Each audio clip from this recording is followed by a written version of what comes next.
तो उधर कानपुर से बीजेपी की जन आशीर्वाद यात्रा के बाद किसान सम्मेलन की भी खबर मिल रही है। तो हमारे तमाम सहयोगी जुड़ेंगे और जानकारी देते हैं और जानने की कोशिश करते हैं। भाई इतने सारे अभियान चल रहे हैं, उत्तर प्रदेश की जनता को अगर देखा जाए तो सुबह सुबह ही ये जानकारी मिले कहां से कौन कौन किस किस आशीर्वाद यात्रा की या फिर चीजों की शुरुआत कर रहा है। कानपुर से हमारे सहयोगी रतीश हैं और आप ही के पास आते हैं रतीश, और जानने की कोशिश करते हैं कि आज क्या अपडेट है, कहां से कौन कौन सी चीजें खबर बनाती नजर आ रही है।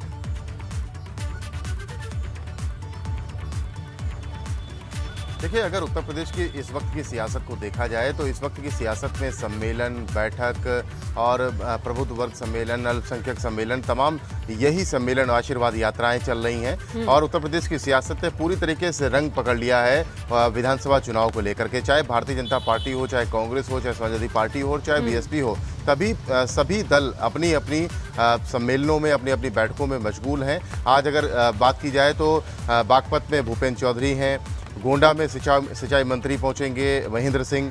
इसके अलावा किसानों को लुभाने के लिए किसान मोर्चा को भी लगाया गया। किसान मोर्चा के अध्यक्ष कामेश्वर सिंह लखीमपुर में होंगे।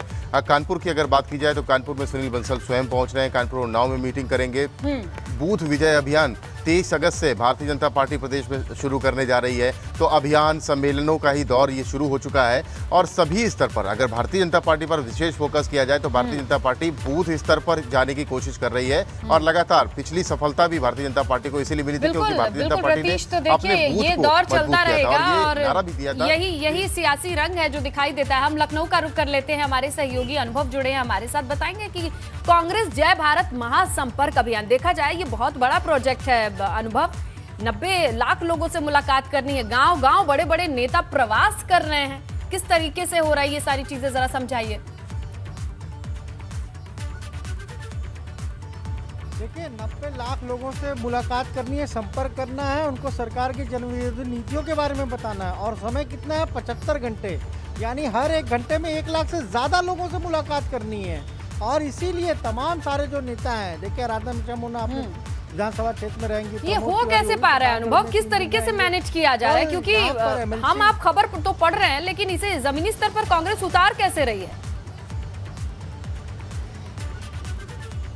देखिए, कांग्रेस ने अपनी पूरी ताकत उत्तर प्रदेश में जितने भी पदाधिकारी हैं, जितने भी कार्यकर्ता हैं, सबको लगा दिया है। सब गांव में जा रहे हैं। अजय लल्लू की अगर बात करें तो वो तो कल उन्होंने गांव में ही रात्रि विश्राम भी किया है। अच्छा। जिस जगह पर उन्होंने लोगों से संवाद किया, संपर्क किया, वहीं पर वो उन्होंने रात्रि विश्राम किया। उनकी एक तस्वीर भी वायरल हो रही है जिसमें वो लेटे हुए हैं एक खाट पर, रात में विश्राम कर रहे हैं। तो यानी दिन भर में 5, 6, 7, 8 जगहों पर लोग चौपाल कर रहे हैं, संपर्क कर रहे हैं, उन्हें बता रहे हैं कि क्या सरकार ने क्या क्या चीजें नहीं की, क्या वादा किया, क्या नहीं किया, और कांग्रेस अगर आएगी तो कांग्रेस क्या करेगी।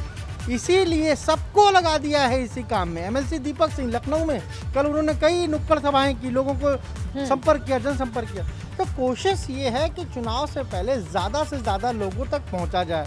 अब किन चीज़ों को लेकर पहुंचा जाए? देखिए, विपक्ष के पास तो हमेशा हथियार होता है कि सरकार ने काम नहीं किया, सरकार की ये नाकामियां हैं, और खुद जब वो सत्ता में आएंगे तो क्या करेंगे, क्या वादे करते हैं। ये समझाइए कि ये होटल में कांग्रेस ने अपना एक क्लीन पॉलिश्ड इन्वायरमेंट में, कंट्रोल इन्वायरमेंट में रहने वाले बड़े बड़े नेता इस वक्त गाँव की खाट में है, रात में वहाँ सो रहे हैं और वहां का पानी पी रहे हैं। ये तमाम तस्वीरें और क्या इस तरीके से प्रमोट हो रही है, दिखाई दे रही है, ये बड़ा सवाल है। लेकिन हम वाराणसी से भी जुड़ेंगे, हमारे संवाददाता नीतीश पांडे हमारे साथ जुड़े हैं। बसपा का प्रबुद्ध सम्मेलन भी चल रहा है और हमने कल भी इस बारे में जिक्र किया था नीतीश कि क्या ब्राह्मणों के जिस गुट के बारे में आप बात कर रहे हैं उनके भीतर ये संदेश गया कि चलिए भैया हम एकजुट हो जाते हैं और बसपा के साथ चलते हैं।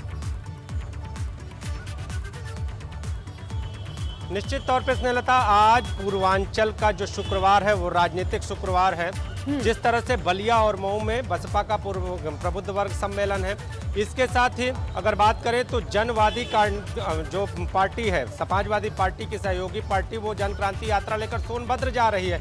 और अगर पिछले दिनों की बात करें तो बलिया से ही समाजवादी पार्टी ने प्रबुद्ध वर्ग सम्मेलन किया था, यानी ब्राह्मणों की आवाज बुलंद करने का काम किया था समाजवादी पार्टी ने, जिसको लेकर सतीश चंद्र मिश्रा ने निशाना भी साधा था। तो आज बलिया और मऊ में अब बसपा ब्राह्मणों का सम्मेलन कर रही है और सवाल ये उठता है कि ब्राह्मण किसके साथ। जो स्थितियां हैं, हम आपको जमीनी स्थितियां बता दें कि ब्राह्मण वर्ग को जिस तरह से सारी पार्टियां अपनी ओर करने का प्रयास कर रही है, चाहे वो समाजवादी पार्टी हो, चाहे बसपा हो, ये लोग प्रबुद्ध वर्ग सम्मेलन कर रहे हैं, प्रबुद्ध वर्ग उनको बनाकर उनका अपने पास खींचने का प्रयास कर रहे हैं। वहीं अगर बात करें कांग्रेस और बीजेपी, तो कांग्रेस और बीजेपी कहती है कि ये हमारा जनाधार है और पक्का जनाधार है, लेकिन ये गुट बटा हुआ है। ये गुट किस खेमे में जाएगा ये आने वाला वक्त बताएगा। फिलहाल जो नीतीश इतना आसान नहीं होगा क्योंकि नाम ही है इनका प्रबुद्ध वर्ग, समझदार वर्ग जिसे माना जाता है। ये सोचेगा, समझेगा, परखेगा, लेकिन साथ किसके जाएगा ये बता पाना बेहद मुश्किल है।